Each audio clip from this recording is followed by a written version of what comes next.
गुरुभ्यो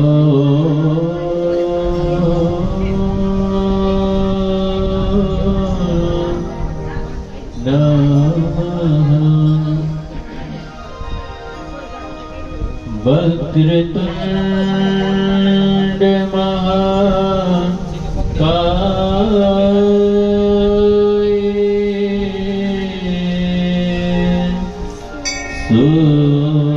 सूर्यकोटि समप्रभ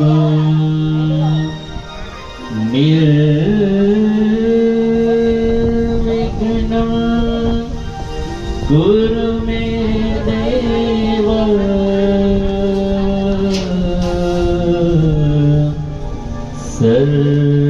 सर्वकार्य शुभ सर्वदा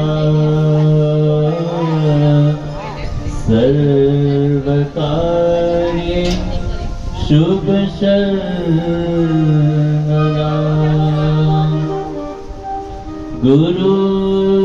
गुरुर्ब्रह्मा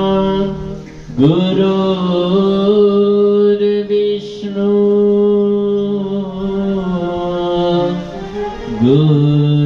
गुरुर्देव महेश्वर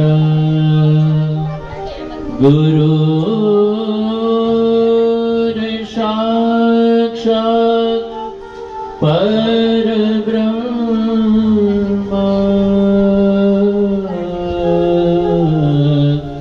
तस्मै श्री गुरुवे नमः तस्मै श्री गुरुवे नमः मुखं करोति वाचालं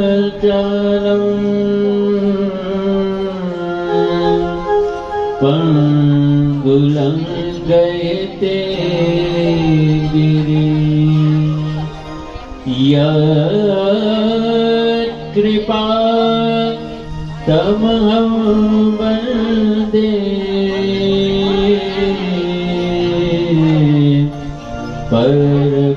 परमानन्दं माधवम्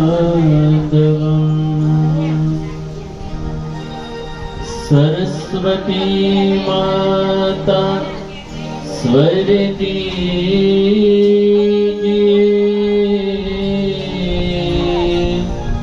गुणपति दीजिएगा बजरंगी महाबल दीजिए सतगुरु दीजिए शान या देवी सर्वभूतेषु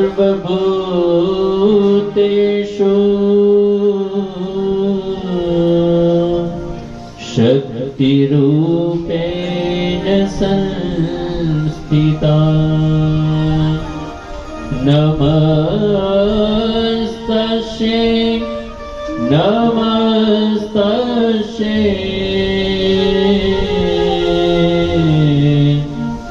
नमस्तस्यै नमो नमः आये हनुमंत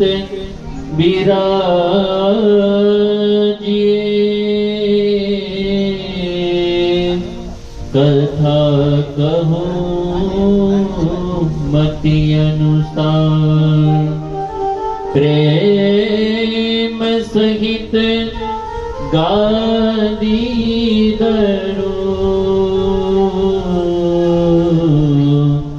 पधारिए पवन सुत हनुमान पधारिए पवन सुत हनुमान महानंद मनंत लीला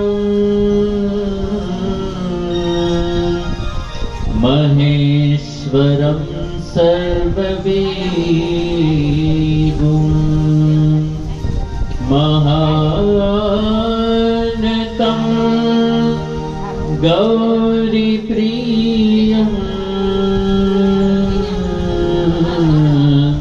कार्तिकविघ्नराज समुद्रवं शङ्करमादिदेवं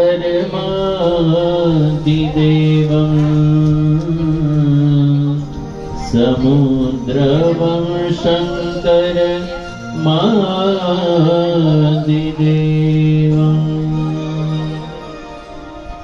बोलो दुरेश्वर महादेव की जय। धुलिया बापू की जय। रामगिरी बापू की जय। शिव महापुराण की जय। रामचंद्र भगवान की जय। पवन सुत हनुमान जी महाराज की जय। धुलिया हनुमान जी महाराज की जय। द्वारिकाधीश की जय। व्यासी महाराज की जय। तीसरी मात की जय। पुतड़ा दादा की जय। सर्व संतन की जय। अपने अपने मात पिता की जय। अपने अपने गुरु महाराज की जय। पितृ नारायण भगवान की जय। गौ माता की जय। भारत माता की जय। धरती माता की जय। सनातन धर्म की जय। ओम नमः पार्वते पतये हर हर महादेव।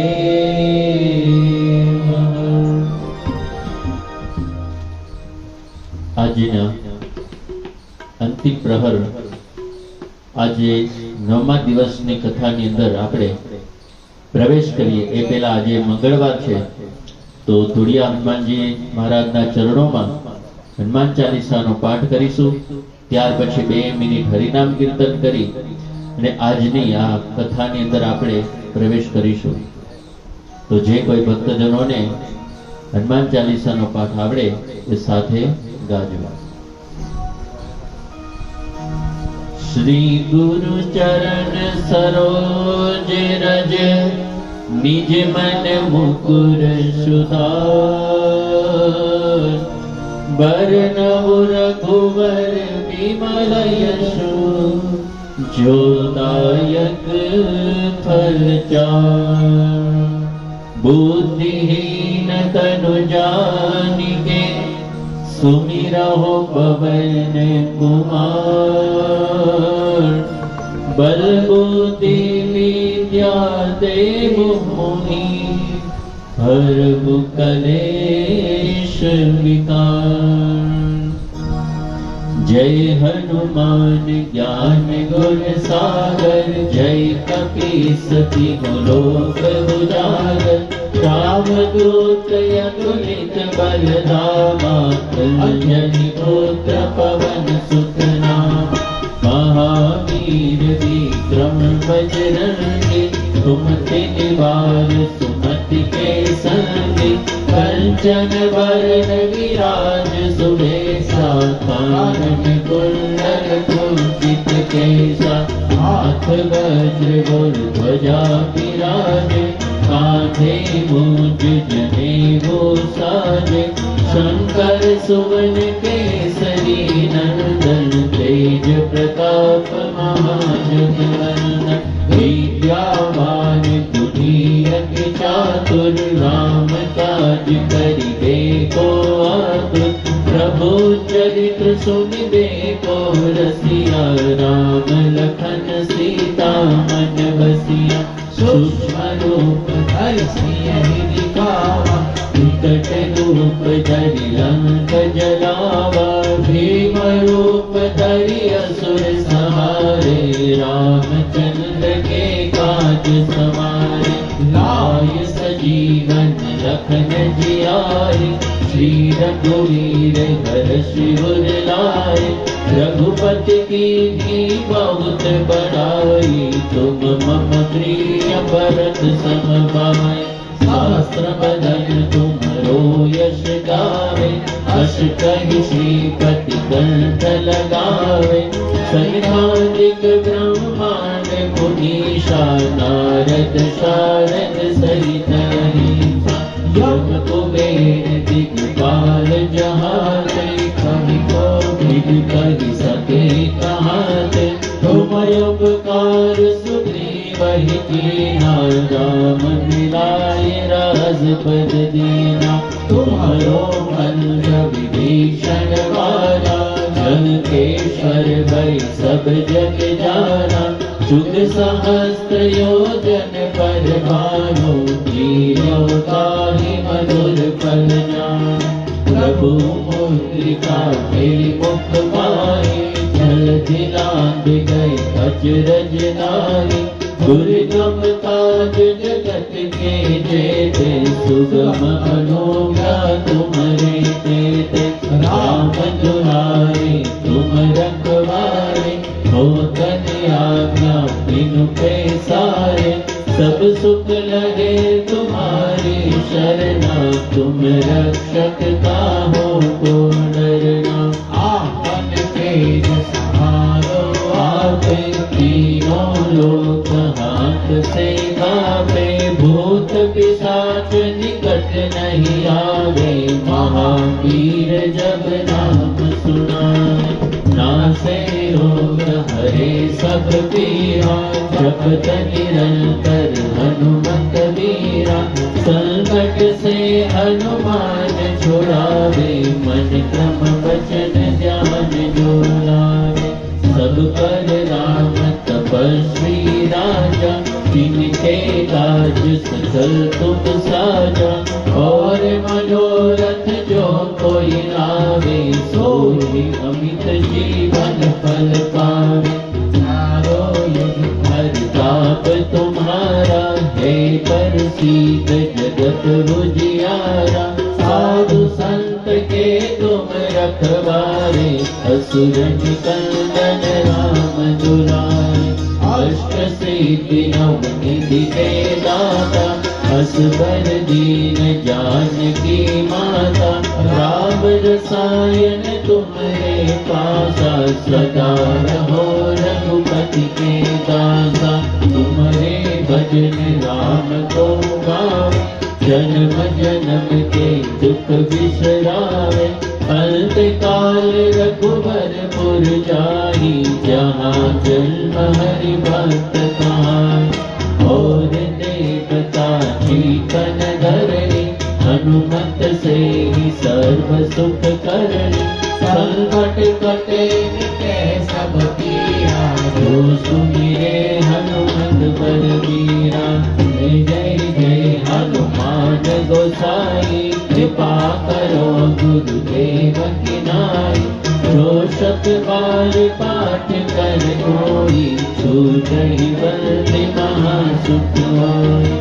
जो यह पढ़े हनुमान चालीसा, कोई सीति साखी गौरीसा। तुलसीदास सदा हरि चेरा, कीजे नाथ हृदय महाडेरा। पवन तनय संकट हरण, मंगल मूर्ति राम लखन सीता सहित, हृदय बसव सुरभूप। सियावर रामचंद्र की जय, पवन सुत हनुमान की जय। उमापति महादेव की जय, बोलो भाई सब संतन की जय। ओम नमः शिवाय, ओम नमः शिवाय। हरे हरे बोल नमः शिवाय, नमः शिवाय, नमः शिवाय। हर हर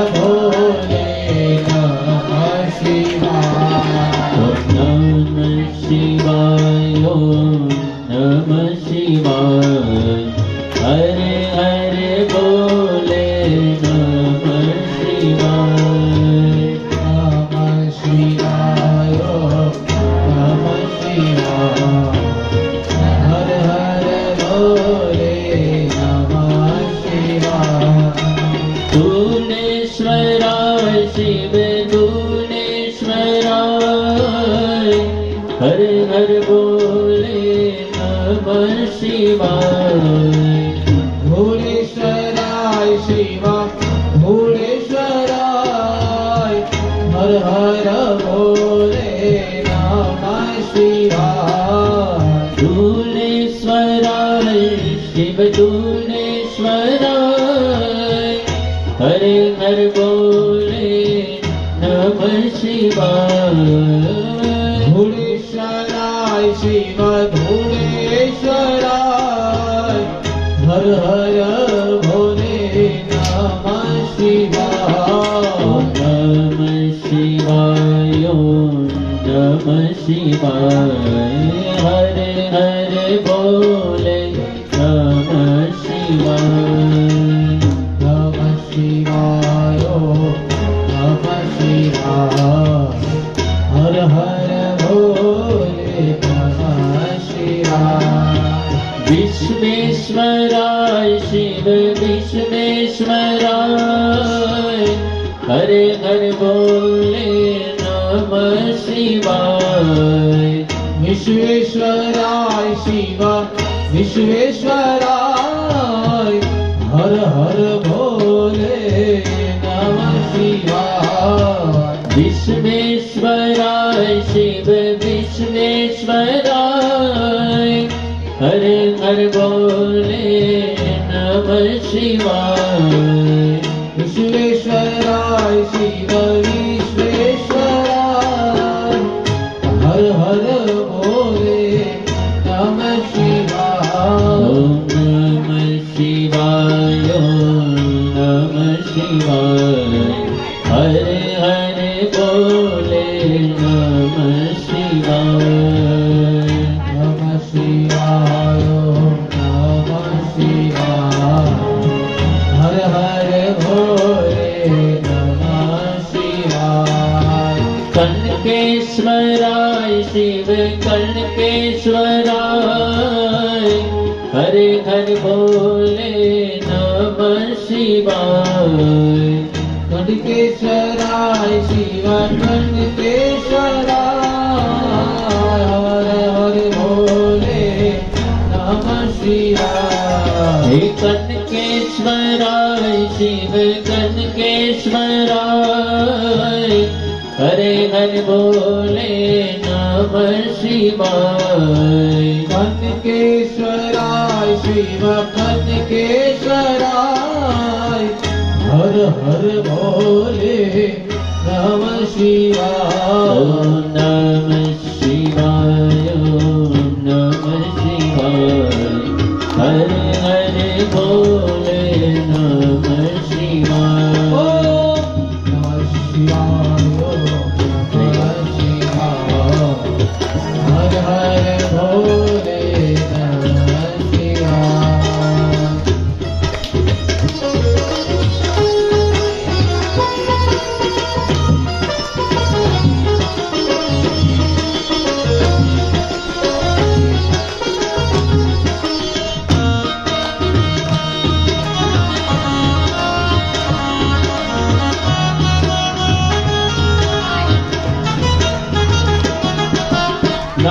नागेश्वराय शिव नागेश्वराय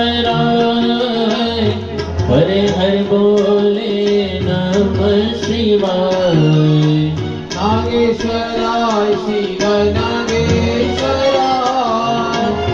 हर हर भोले नमः शिवाय हे नागेश्वराय शिव नागेश्वराय हरे हर बोले नमः शिवाय नागेश्वराय शिव नागेश्वराय हर हर भोले नमः शिवाय ओम नमः शिवाय ओम नमः शिवाय हरे हरे बोले नमः शिवाय ओम नमः शिवाय ओम नमः शिवाय हर हर हर भोले नमः शिवाय हे तारेश्वराय शिव तारेश्वराय हरे हरे बोले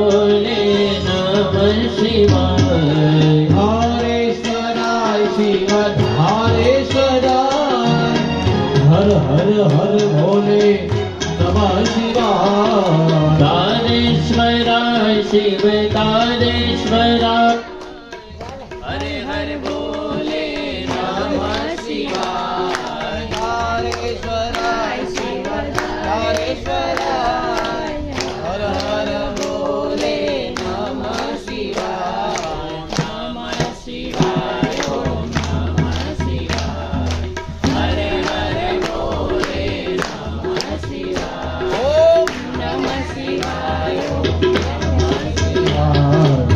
હર હર ભોલે નમઃ શિવાય હે રામેશ્વરાય શિવ રામેશ્વરાય હરે હરે બોલે નમઃ શિવાય રામેશ્વરાય શિવ રામેશ્વરાય હર હર ભોલે નમઃ શિવાય રામેશ્વરાય શિવ રામેશ્વરાય હરે હરે બોલે નમઃ શિવાય ઓમ રામેશ્વરાય શિવ રામેશ્વરાય હર હર ભોલે નમઃ શિવાય ઓમ નમઃ શિવાય ઓમ નમઃ શિવાય હરે હરે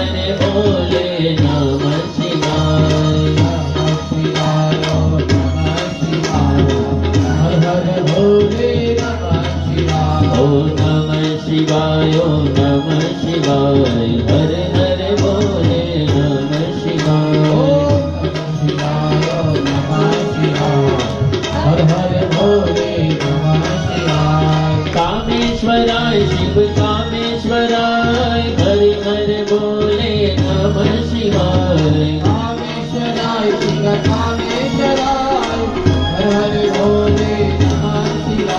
હે કામેશ્વરાય શિવ કામેશ્વરાય હરે હરે બોલે નમઃ શિવાય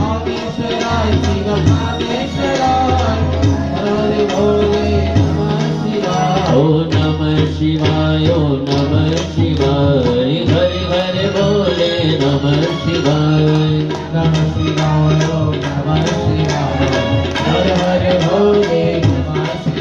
ઓ નમઃ શિવાય ઓ નમઃ શિવાય હરે હરે બોલે નમઃ શિવાય શિવાય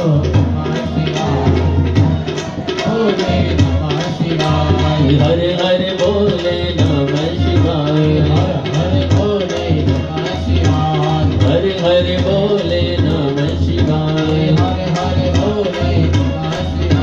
હે હરે હરે બોલે નમઃ શિવાય ગોધુરેશ્વર મહાદેવ ધોળિયા બાપુની જય રામગીરી બાપુની જય શિવ મહાપુરાણ વ્યાસજી મહારાજ કી અનંત કોટી બ્રહ્માંડ નાયક ધુળેશ્વર મહાદેવના ચરણોમાં કોટી કોટી પ્રણામ. શબ્દ વિગ્રહાત્મક શિવ મહાપુરાણ ના ચરણોમાં મારા કોટી કોટી પ્રણામ. ધુળિયા બાપુના ચરણોમાં કોટી કોટી પ્રણામ. રામગીરી બાપુના ચરણોમાં કોટી કોટી પ્રણામ. મારા માતા પિતા ગુરુદેવના ચરણોમાં કોટી કોટી પ્રણામ. સાથે મારા સહકર્મી સાથી મિત્રો તેમજ આપ સૌ સનિષ્ઠ શ્રોતાઓને વ્યાસપીઠ તરફથી જાજા કરી ઓમ નમો નારાયણ, હર હર મહાદેવ. ધુળેશ્વર મંદિર, ધુળેશ્વર સેવકગણ દ્વારા જે કમલેશગીરી બાપુના સાનિધ્યમાં કે જે અત્યારે અહીંના મહંત છે, એમના સાનિધ્યની અંદર ને એમની સાથે જે ધુળેશ્વર સેવકગણ દ્વારા આ 9 દિવસનું દિવ્ય અનુષ્ઠાન શિવ મહાપુરાણનું જે આયોજન થયું છે, અને આ આયોજનને દીપાવવા માટે મુખ્ય યજમાન, સહયજમાન કે ભોજન પ્રસાદના જે દાતાશ્રીઓ છે એમને પણ કોટી કોટી નમન. સાથે ધુળેશ્વર યુટ્યુબ ચેનલ પર જે શિવ ભક્તો આ શિવ કથાનું શ્રવણપાન કરી રહ્યા છે એવા દરેક ભક્તોને વ્યાસપીઠ તરફથી તેમજ ધુળેશ્વર સેવકગણ દ્વારા આપ સૌને હર હર મહાદેવ.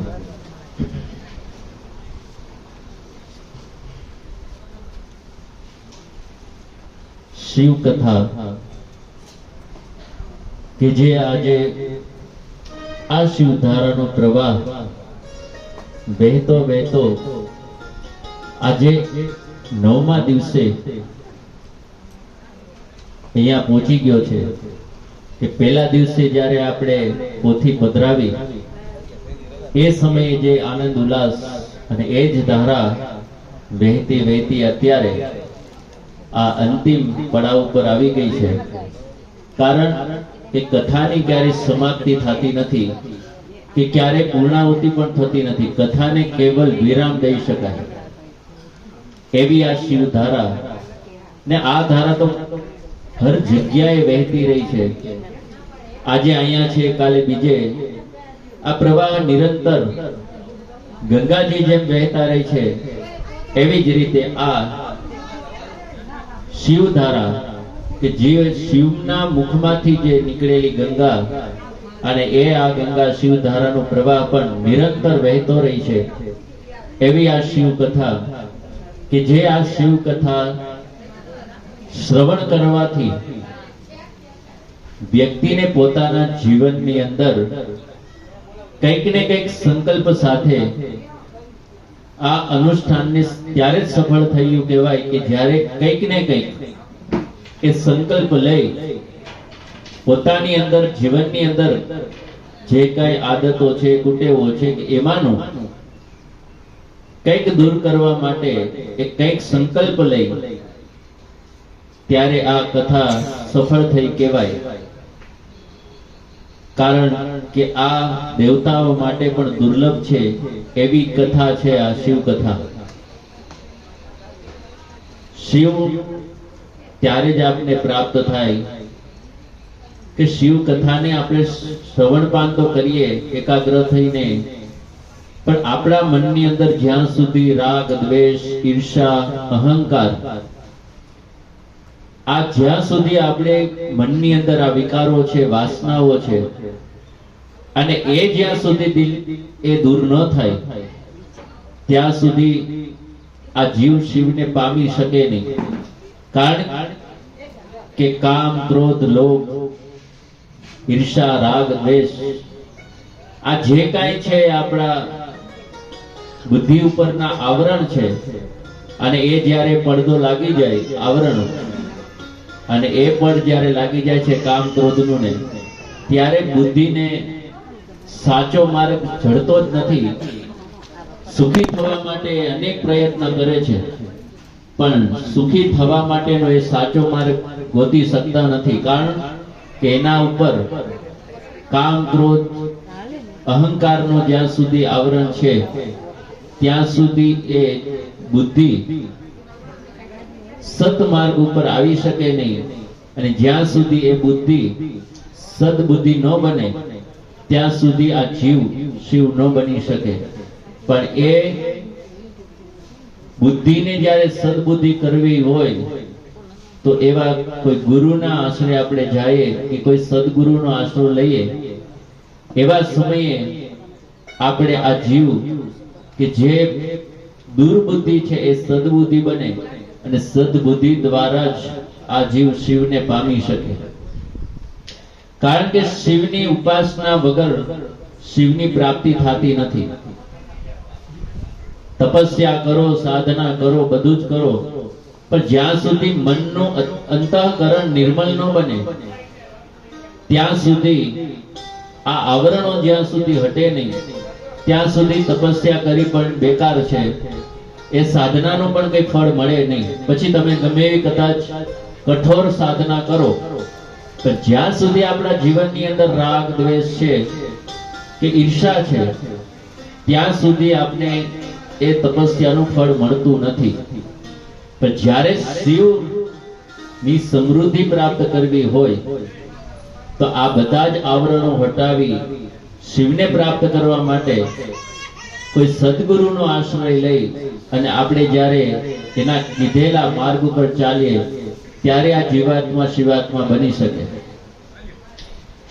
શિવની સમૃદ્ધિ આપણે એમ થાય કે શિવ પાસે શું હોય, એ તો કૈલાસ પર્વત ઉપર રહેતા હતા, એને તો પૂરા પહેરવા વસ્ત્ર હતા, દિગંબર હતા, એની પાસે તો એવું કોઈ સોનામોહર પણ નતો. પણ એવું નતું, કારણ કે શિવ પાસે જે સમૃદ્ધિ છે એટલી સમૃદ્ધિ તો કોઈ પાસે નથી.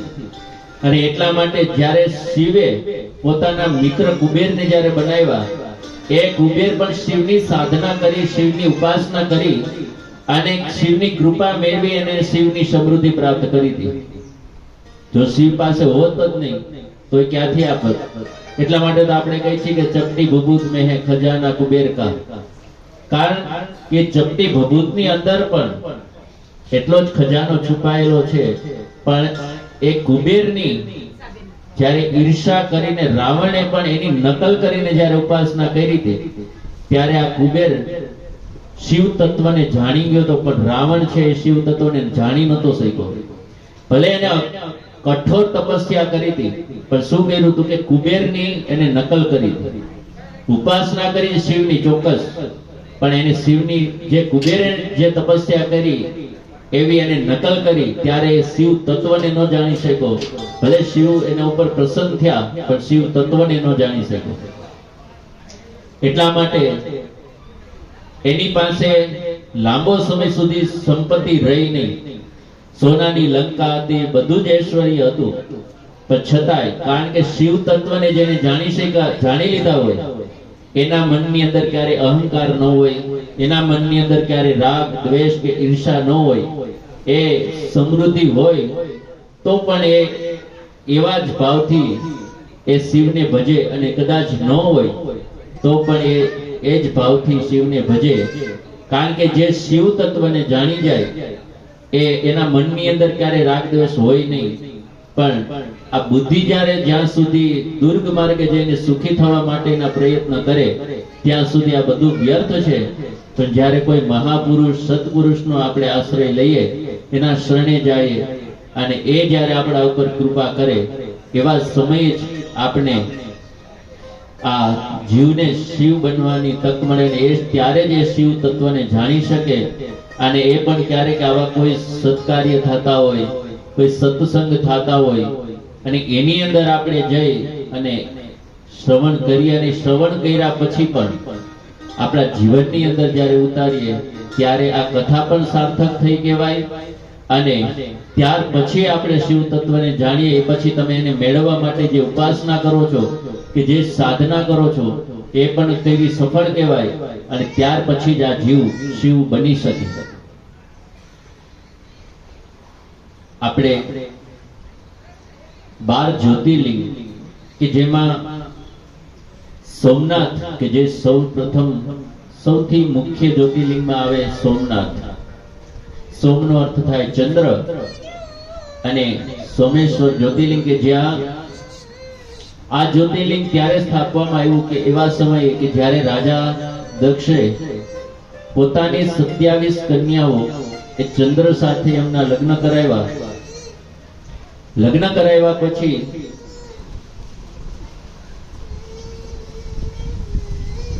એમની ચંદ્રની એક પત્ની કે જેનું નામ હતું રોહિણી, આ ચંદ્ર છે બીજી પત્નીઓ સાથે સારો વ્યવહાર કરે, પણ રોહિણી સાથે અન્યાય કરે, એની સાથે દુર્વ્યવહાર કરે. એનાથી આજે રોહિણી નારાજ હતી. એટલે એને એના પિતાને જઈ અને કીધું કે મારા પતિદેવ છે મારી સાથે અન્યાય કરે છે, દુર્વ્યવહાર કરે છે. બીજી બધી પત્નીઓ સાથે એ સારો વ્યવહાર કરે છે, પણ મારી સાથે દુર્વ્યવહાર કરે છે. અને એવા સમયે દક્ષે સૌપ્રથમ તો ચંદ્રને બોલાવી અને કીધું કે ભાઈ તમારા માટે બધી જ પત્નીઓ સરખી હોવી જોઈએ, તો તમે રોહિણીને પણ પૂરતો ન્યાય આપો, એની સાથે તમે અન્યાય ન કરો. એ પછી ચંદ્રએ ફરી પાછું એ જ દુર્વ્યવહાર, અને ફરી પાછું રોહિણીએ જઈ અને જ્યારે રાજા દક્ષને કીધું, અને એવા સમયે દક્ષે એમને શ્રાપ આપ્યો કે તને તારા કળાઓનું તારા રૂપનું તને અભિમાન છે, જ્યાં તને ક્ષય રોગ થાય.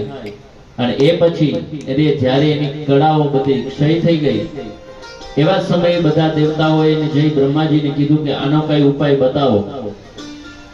અને એવા સમયે કહે છે કે એના માટે તો એક જ ઉગારી શકે, અને એ છે મહાદેવ શિવ. અને એવા સમયે ચંદ્ર વિદ્વાન બ્રાહ્મણો સાથે, ઋષિઓ સાથે એ પ્રભાસ પાટણના ક્ષેત્રમાં આવે. અને એવા સમયે જ્યારે ત્યાં આવે છે ને ત્યાં આવી મહામૃત્યુંજયનો જાપ 1.25 લાખ ઉપર એ જ્યારે જાપ નિરંતર જાપ કરે છે, અને એને જ્યારે તપસ્યા, કઠોર તપસ્યા જોઈ અને મહાદેવ એની ઉપર જ્યારે પ્રસન્ન થયા, અને એ પ્રસન્ન થયા પછી આજે ચંદ્રને એને શ્રાપમાંથી મુક્ત પણ કર્યા. અને એવા સમયે કહે છે કે 15 દિવસ તારી કળા ખીલશે અને 15 દિવસ તારી કળા એ છે એનો ક્ષય દેખાશે. અને ત્યાર પછી આજે બ્રહ્માજી સહિત બધા કહે છે કે પ્રભુ તમારા દર્શન હંમેશા માટે હરેક માનવને પણ થાય અને એવી કઈ કૃપા કરો. અને ત્યારે ચંદ્રની સાધનાથી એ જ્યાં શિવ ઉત્પન્ન થયા હતા, પ્રગટ થયા હતા, ત્યારે એટલા માટે એનું નામ સોમેશ્વર પાડવામાં આવ્યું. અને એ જ્યાં ભાલકા તીર્થની બાજુમાં સોમનાથ, બોલો સોમનાથ મહાદેવ કી જય. આ સોમનાથ મહાદેવ જ્યોતિર્લિંગ જે સૌ પ્રથમ જ્યોતિર્લિંગ, અને ત્યાર પછી બીજું જે જ્યોતિર્લિંગ હતું એ જ્યોતિર્લિંગ જે મલ્લિકા અર્જુન ના નામે જે ઓળખવામાં આવ્યું કે એ ગણેશજીના જ્યારે લગ્ન કરાવવામાં આવે છે, અને એ વખતે બંને પુત્રોને જ્યારે લગ્ન કરાવવા માટેની એક શરત મૂકવામાં આવે કે જે આ પ્રદક્ષિણા, પૃથ્વીની પ્રદક્ષિણા કરીને આવે, અને સૌથી પ્રથમ જે આ પ્રદક્ષિણા કરીને આવશે એમની સાથે એના એક પુત્રના લગ્ન વહેલામાં વહેલા કરાવવામાં આવશે. હવે એવા સમયે કાર્તિક સ્વામી મોર ઉપર સવાર થઈ અને પૃથ્વીની પ્રદક્ષિણા કરવા માટે નીકળી જાય. આ બાજુ ગણેશજી પોતાના માતા પિતાની પ્રદક્ષિણા કરી અને કહે છે કે મેં પૃથ્વીને પ્રદક્ષિણા કરી લીધી, કારણ કે માતા પિતાના ચરણોમાં જ ચારો ધામ છે, તીર્થો છે.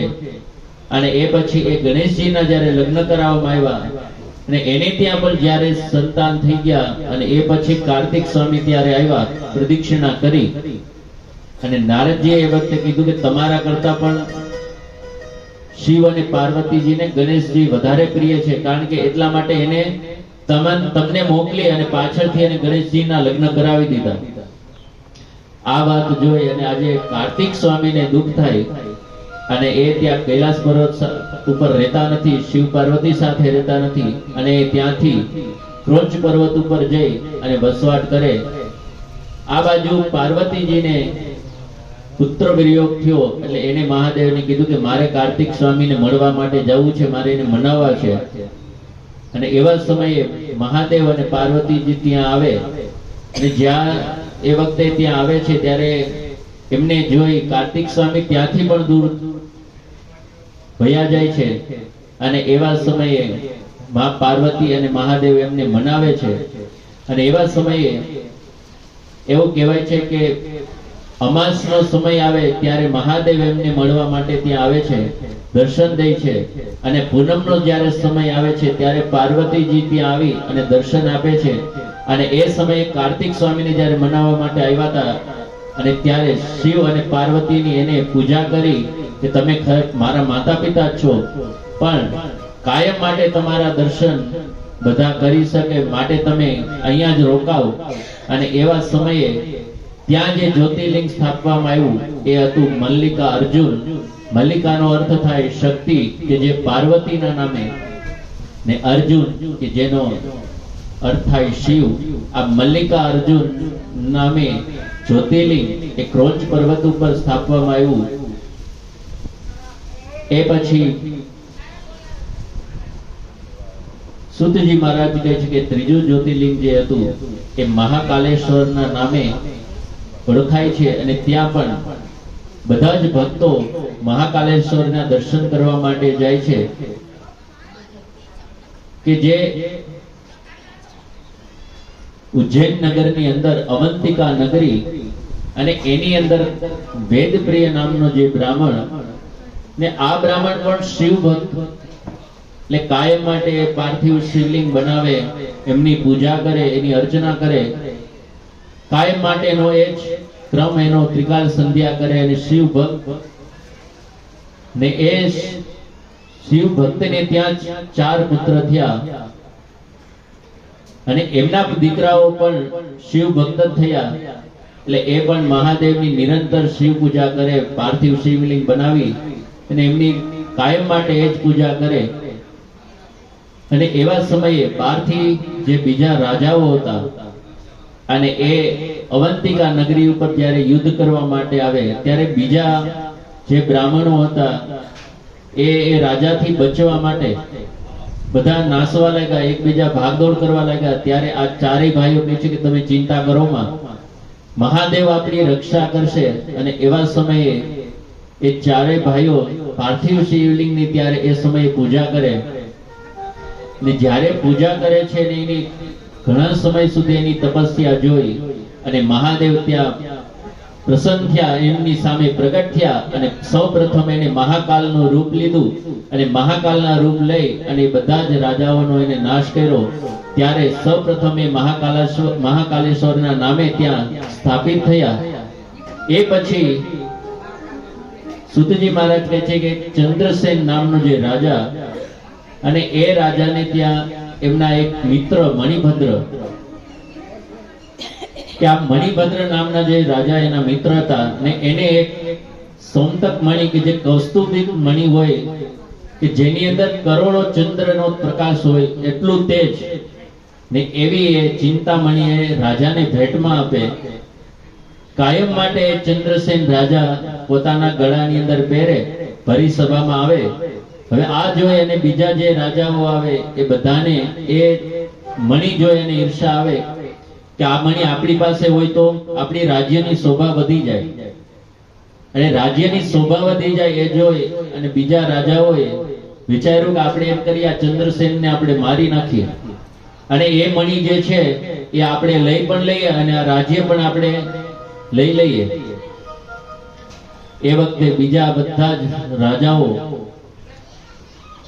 એ અવંતિકા નગરી ઉપર જ્યારે ચડાઈ કરવા માટે આવે, ઉજ્જૈન નગરી ઉપર, પણ આ રાજા પણ શિવ ભક્ત, એટલે કાયમ માટે એ મહાદેવની પૂજા કરે, નિરંતર એના મુખમાં પણ હંમેશા પંચાક્ષર મંત્રનો જ જાપ રહી અને દિવસ ને રાત એ મહાદેવનું જ નામ જપે.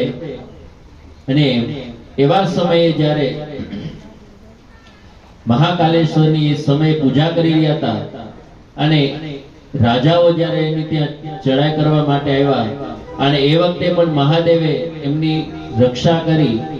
હવે જ્યારે એ ચંદ્રસેન રાજા શિવની પૂજા કરી રહ્યા હતા ને એ વખત સમયે એક ભરવાણ, જે આપણે કહીએ ગોવાલણ, અને એના 5 કે 6 વર્ષના દીકરાને લઈ સાથે, અને એ પણ એ મંદિરની અંદર દર્શન કરવા માટે આવે. હવે એવા સમયે આજે ચંદ્રસેન નામનો જે રાજા એ મહાપૂજા કરી રહ્યા હોય અને એ જ્યારે પૂજા કરે છે એ જોઈ અને ગોવાલનનો જે દીકરો હતો, નાનો બાળક, એને આખી આ તમામ પૂજા જોઈ અને એની અંદર પણ, એના મનની અંદર પણ એવો વિચાર આવ્યો કે હું પણ શિવની પૂજા કરું. અને એવા સમયે રાજાને મહાપૂજા કરતા જોઈ અને ત્યાંથી દર્શન કરી અને પોતાના ઘરે આવે. પોતાના ઘરે આવ્યા પછી એક પથ્થરને શિવલિંગ માની અને એકાંતવાસમાં જઈ અને એ પણ જેમ એ રાજા મહાપૂજા કરતા હતા એવી જ રીતે આજે એ પણ પૂજા કરવા લાગ્યો. હવે જ્યારે પૂજા કરે ને એવા સમયે આ બાજુ મધ્યરાત્રિ થઈ ગઈ, એટલે એની માં પણ ચિંતા કરે કે મારો દીકરો ક્યાં હશે. અને એની માં જ્યારે ગોતતી ગોતતી આવે તો એકાંતવાસની અંદર આ પણ એક ચિત્તે એકાગ્ર થઈ અને શિવજીની મહાપૂજા કરી અને એનું ધ્યાન ધરી રહ્યા હોય. અને એ જોઈ અને એની માતાને ક્રોધ આવે, 2-3 વખત બોલાવે છે, જવાબ દેતા નથી. એટલે એ જે પથ્થર ઉપર એને જે મહાપૂજા ચડાવેલી હતી એ બધું જ ત્યાંથી વેર વિખેર કરી અને ફેંકી દઈ. આ જોતા એ બાળકે આંખ ઉઘાડી જોવે છે તો કે મારી માએ આ શિવલિંગને ફેંકી દીધી. મારી આ જે ચડાવેલી પૂજા હતી એ બધી વસ્તુઓ તો એને ફેંકી દીધી. અને એ જોઈને બાળકને ખૂબ દુઃખ થાય. અને એવા સમયે જ્યારે એ રડી રહ્યો હોય અને દુઃખી હોય, અને એવા સમયે એમની સામે એક જ્યોતિર્લિંગ રૂપે મહાદેવ કે જેની અંદર કરોડો સૂર્ય સમાન તેજ હોય, અને એવી એક શિવલિંગ એમની સામે પ્રગટ થઈ જાય. અને એ પ્રગટ થયા પછી આજે એ મહાકાલેશ્વરના નામે ઓળખવામાં આવી. હવે એ વાતની જ્યારે ગોવાલણ રાજાને ત્યાં જઈ ભરી સભામાં કહે છે કે આ મહારાજે જે મહાપૂજા કરી હતી એ જોઈને મારા દીકરાએ પણ મહાદેવની પૂજા કરી, અને એ કૃપાથી આજે મહાદેવે અમારી ઉપર કૃપા કરી, અને અમારે ત્યાં આ મહાદેવની શિવલિંગ સાથે મોટું મંદિર અમારે ત્યાં રચાઈ ગયું છે, અને અમારે ત્યાં કોઈ જ કમી નથી. સ્વર્ગથી પણ વિશેષ સુખ સમૃદ્ધિ અમને મહાદેવે આપી છે. આ બાજુ એવા જ સમયે જે બીજા રાજાઓ પણ ચંદ્રસેનને મારવા માટે જે યુક્તિ કરી રહ્યા હતા, અને એને પણ જ્યારે ભરી સભામાં આવી અને વાત સાંભળી કે ચંદ્રસેન રાજા તો મહાકાલેશ્વરના મહાભક્ત શિવ ભક્ત છે, તો એને ક્યારે મારી નહીં શકીએ, આપણે એને ક્યારે પરાજિત નહીં કરી શકીએ, કારણ કે શિવ ભક્ત છે એટલે એની રક્ષા કરવા માટે મહાદેવ અવશ્ય આવશે. અને એ વખતે બધા જ રાજાઓ પણ પોતપોતાના હથિયાર મૂકી અને એ ચંદ્રસેનની ક્ષમા માંગે છે. અને એવા સમયે એ ચંદ્રસેન રાજાએ જોયું કે મારી પૂજા જોઈ અને ગોવાલણના બાળકે આ મહાદેવને પ્રસન્ન કર્યા અને મહાકાલેશ્વરને એને પ્રસન્ન કર્યા, અને એવા સમયે એને પણ એક રત્નજડિત સિંહાસન ઉપર બેસાડી અને બીજા પણ રાજાઓ એમનું પણ પૂજન કર્યું, અને અમુક પદાર્થો એને ભેટમાં આપ્યા. આ જ્યારે એ વખતે એવા સમયે જ્યારે એ બાળકની પૂજા કરી અને બધા જ રાજાઓ એ ચંદ્રસેનને ક્ષમા માંગતા હોય, એવા સમયે બધાની વચ્ચે અંજની પુત્ર હનુમાનજી બધાની વચ્ચે પ્રગટ થાય. અને પ્રગટ થયા પછી એ કહે છે કે આ બાળકે ચંદ્રસેનની જે મહાપૂજા જોઈ અને એ પૂજા જોઈ અને એ બાળકે પૂજા કરી અને બાળકે પૂજા કરી, અને એનાથી આજે મહાદેવ પ્રસન્ન થયા, કારણ કે હનુમાનજી એ શિવના જ રુદ્ર અવતાર કહેવાય. અને એને ત્યારે એને આશીર્વાદ દેતા એને છાતી સરસો ચાપી અને આશીર્વાદ દેતા કે આની 8મી પેઢીએ એમને ત્યાં નંદ અને યશોદા થશે, અને નંદ થશે, એમની પત્ની યશોદા છે ને એને ત્યાં કૃષ્ણ આવશે, અને કૃષ્ણ આ દ્વાપર યુગની અંદર કૃષ્ણ આવી અને બધાને આનંદ આપશે. એ આશીર્વાદથી હનુમાનજી ત્યાંથી વયા ગયા, અને એ જ્યોતિર્લિંગનું નામ પડ્યું મહાકાલેશ્વર, કે જે આજે અત્યારે પણ ઉજ્જૈનની અંદર સ્થાપિત છે. અને દરેક ભક્તજનો શ્રદ્ધા સાથે ત્યાં જાય છે, એની હરેક મનોવાંછિત ઈચ્છાઓ મહાકાલેશ્વર અવશ્ય પૂરી કરે છે.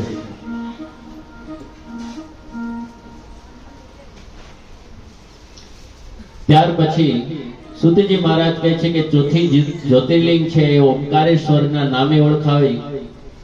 કે એક વખત નારદજી પરિભ્રમણ કરતા કરતા વિંધ્યાચલ પર્વતને મળવા માટે જાય, અને વિંધ્યાચલ પર્વતને મળવા માટે એના રાજ્યમાં જાય છે. ત્યારે એ વિંધ્યાચલ નારદજીનું સ્વાગત કરે, એનું માન સન્માન કરે છે. પણ એવા સમયે નારદજી ઉદાસ થતા કહે છે કે મને તમારું આ સ્વાગત ગમ્યું, તમારી આગતા સ્વાગતા ગમી, પણ મને તમને જોઈને એક દુઃખ થાય છે, કારણ કે આ મેરુ પર્વત છે એ એટલો ઊંચો છે, એનું શિખર એટલું ટોચ ઊંચું છે કે દેવાલયને પણ આંબી જાય છે, પણ તમારું શિખર એટલું નીચું છે કે હવે મને એવું લાગે છે કે ક્યારેય દેવાલયને આંબી નહીં શકે. આટલી વાત કહી આજે નારદજી તો વયા ગયા, પણ વિંધ્યાચલને એટલું દુઃખ થયું કે હું ક્યારેય દેવોના દેવાલયને નહીં આંબી શકું. આ મેરુ પર્વત છે મારા કરતા એટલો ઊંચો, તો હું ના આવું, મારો શિખર ઊંચો કરી શકું. અને એવા સમયે એને પાર્થિવ શિવલિંગ બનાવી નર્મદાના કિનારે, અને ત્યાં એ નિરંતર પૂજા કરવા લાગ્યા પંચાક્ષર મંત્રથી. અને એવા સમયે જ્યારે એમની તપસ્યા જોઈ અને મહાદેવ પ્રસન્ન થયા, અને મહાદેવ પ્રસન્ન થયા અને એવા સમયે એમની સામે પ્રગટ થયા, ત્યારે એ પ્રથમ જ્યોતિર્લિંગ જ્યારે પાર્થિવ શિવલિંગની પૂજા કરતા હતા એ પરમેશ્વરના નામે ઓળખાય છે.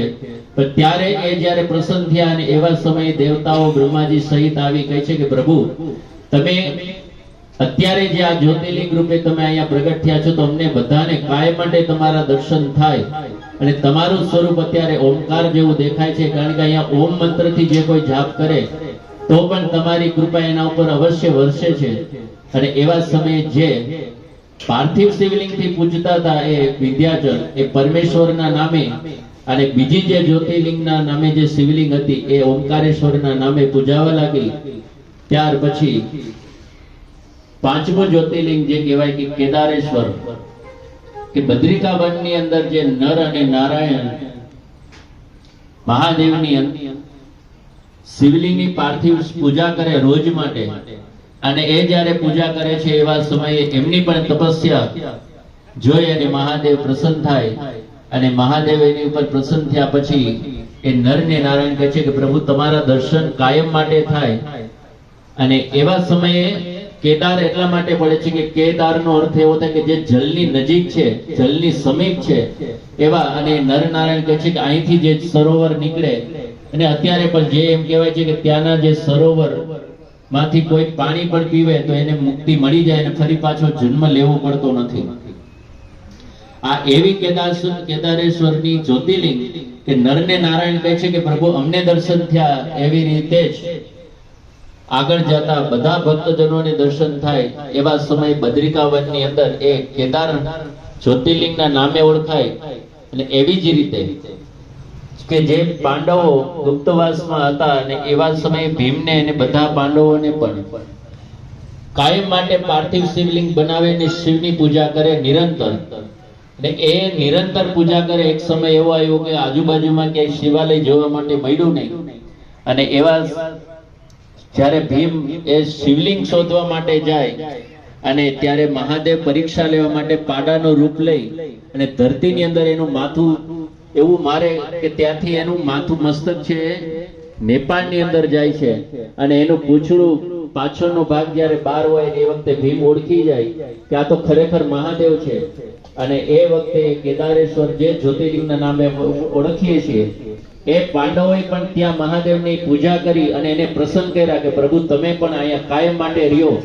અને નેપાળની અંદર એનો જે મસ્તકનો ભાગ ગયો ત્યારે ત્યાં પશુપતિનાથના નામે પણ ઓળખાય છે.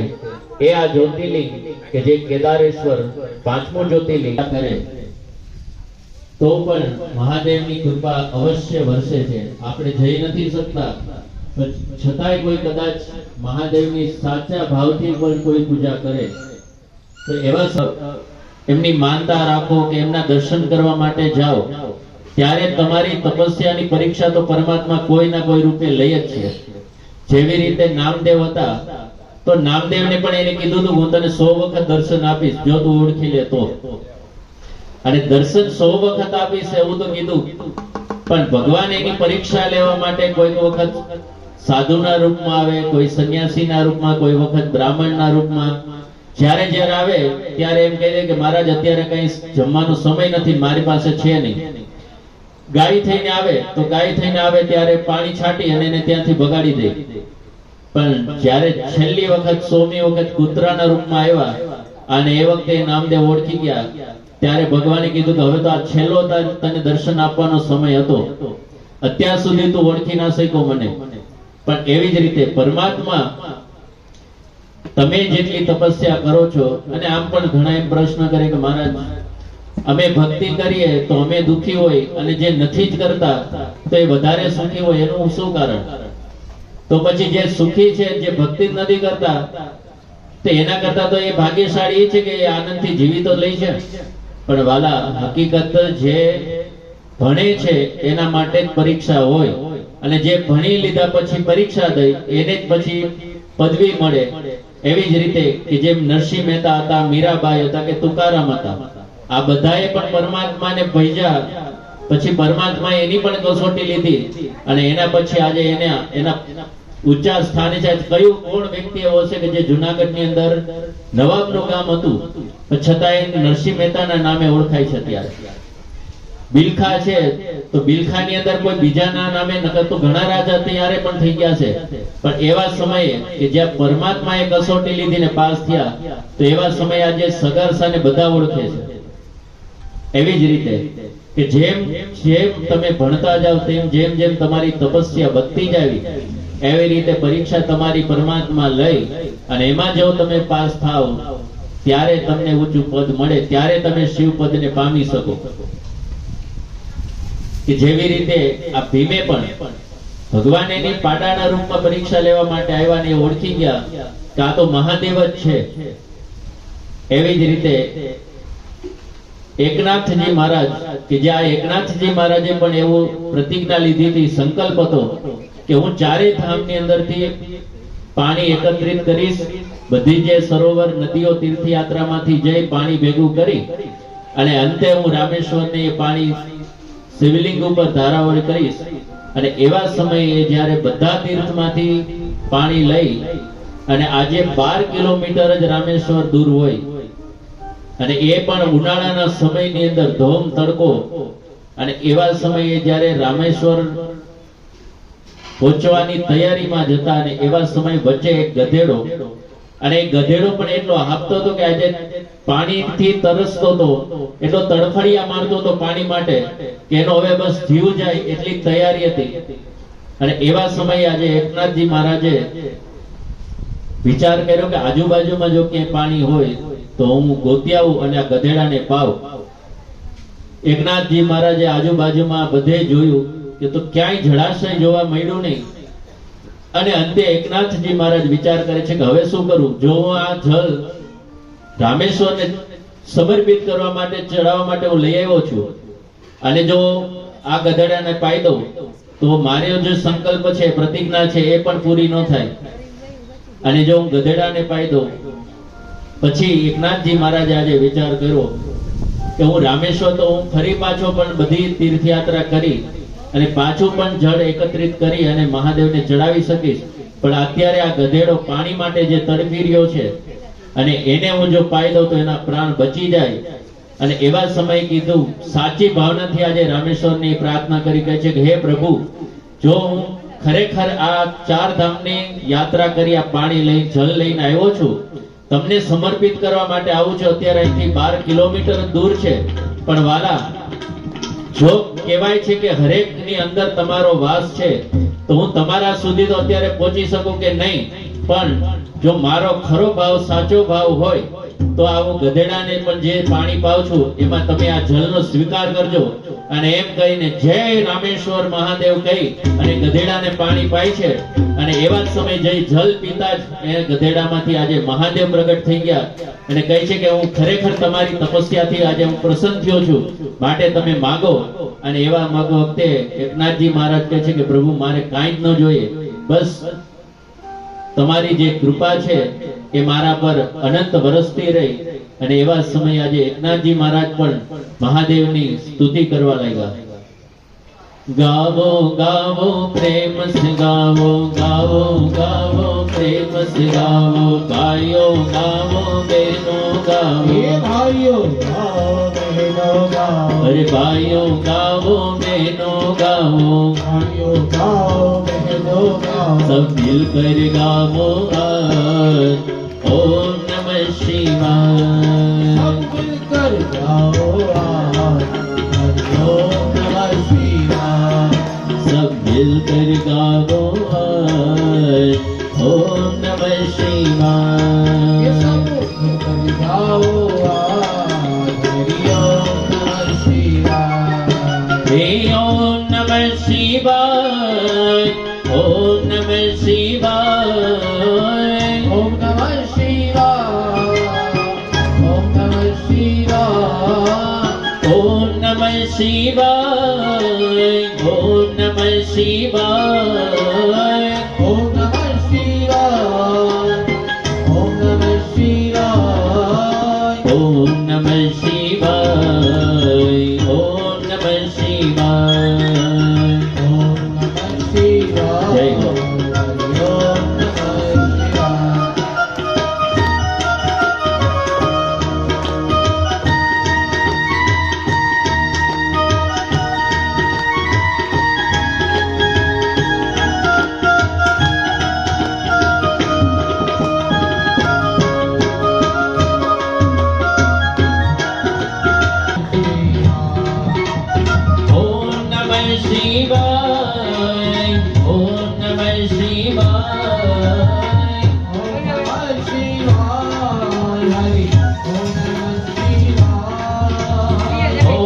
નમઃ શિવાય